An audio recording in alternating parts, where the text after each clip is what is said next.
I'm Jonah Cordonnier-Gehring, Youth Advisor at Energy for the Common Good, former ITER intern, a scholar at Winchester College in the UK, and Vice Chair of the Global Youth Council on Science, Law and Sustainability.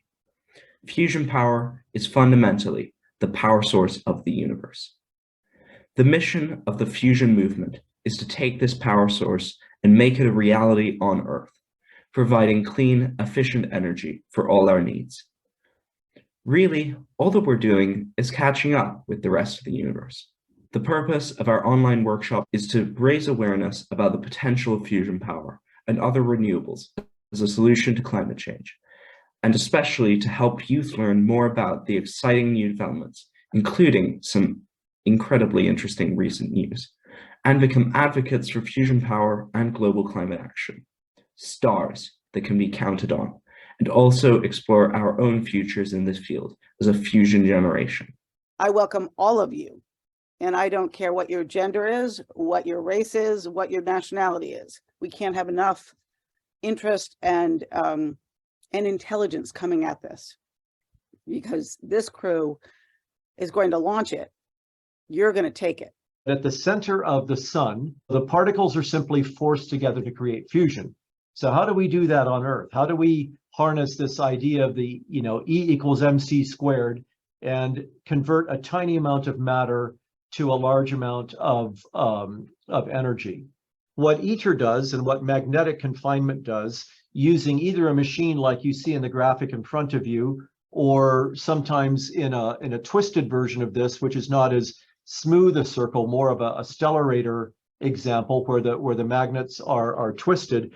What we're doing here is taking a large circular chamber and putting just 2 to 3 grams of hydrogen, 2 forms of hydrogen that you see here represented by the orange ball with 1 gray ball, which is a neutron. So that would be a form of hydrogen called deuterium or tritium. And you put those two in defined portions, just 2 to 3 grams together. You heat them up. First, you run a current through them, so you separate the nuclei from the electrons. And the importance there is that everything becomes, when you make it ionized, everything is charged. Why is that important? Because we're going to heat this little bit of gas, now a plasma. We're going to heat it to 150 million degrees, 10 times the temperature at the core of the sun. And that means that no material on Earth can possibly withstand that temperature. So how do you do that? You create an invisible magnetic cage that is conformed more or less precisely to the metal cage you see. And that magnetic cage is holding that plasma, that very hot plasma, away from the walls and heating it along the electrical lines, the spiral of electrical lines that goes through this plasma. Probably the next easiest one is of the fusion reactions would be to do fusing deuterium with itself. And that really puts us in, it's harder. You need a hotter temperature. You need a temperature that is, sort of 500 million degrees. But when you get to those temperatures, of course, you don't have to make deuterium. It exists in seawater. It's very easy to extract from seawater. And there's enough deuterium in seawater to simply power the planet until the planet is no more.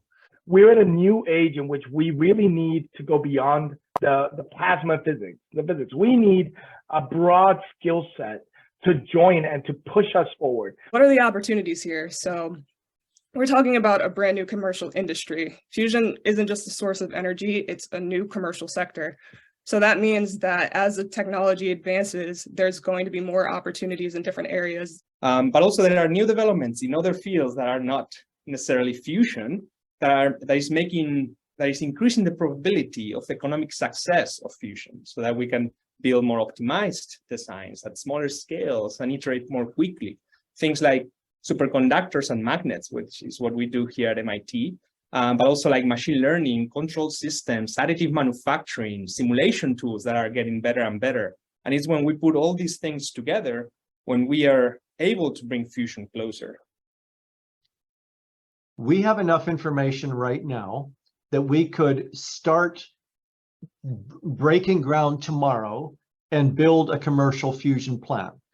We're still not at the point where we think that's smart. We're getting close. We're designing a bunch of things, and there are private sector initiatives that are getting that direction. But the point is, we could build, if you think of the history of automobiles, we could build a Model T Ford right now. We're not quite ready to build a Tesla. I think this is a very exciting time. And what I'd like to say is, if you're interested in doing something that could be very important for the planet, making fusion work has got to be one of the best ones to do. I always describe it as the perfect energy source with one hiccup. We don't yet know how to do it in a commercial way. But when we do, we'll never not know how to do it in a commercial way. It's safe. It doesn't have any waste. It's abundant. It has minimal land use. You know, what could be more perfect? So development is not optional, and the world's governments are spending considerable amounts of money, but we must push down the cost and the scale if we get to market. And so welcome aboard. Oh, I think the most relevant opportunity to young people right now that they can start today is talking about it. Talk about fusion to anyone and everyone that you know, and even people that you don't know. Tell them what makes you excited about it. Post on social media about it, which you guys are experts in. And your generation will be making the choices as we move forward and inherit a warmer Earth. So we hope you'll choose fusion as a major solution and soon enough to make a difference on climate change. If you're interested, you can look to the panel you're seeing right now. You can Google fusion, or you can attend any one of a number of other workshops and see who intrigues you and follow up.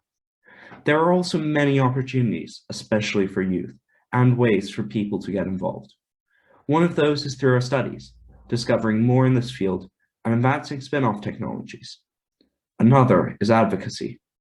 We can call for changes to laws and policies, adapting our social, economic, and political systems themselves to promote renewable energy, including fusion power. Finally, youth can really help in raising awareness. Fusion power is now gaining attention, but by spreading the word and organizing events, as well as helping schools introduce it into the curriculums globally, we can really help it make a difference.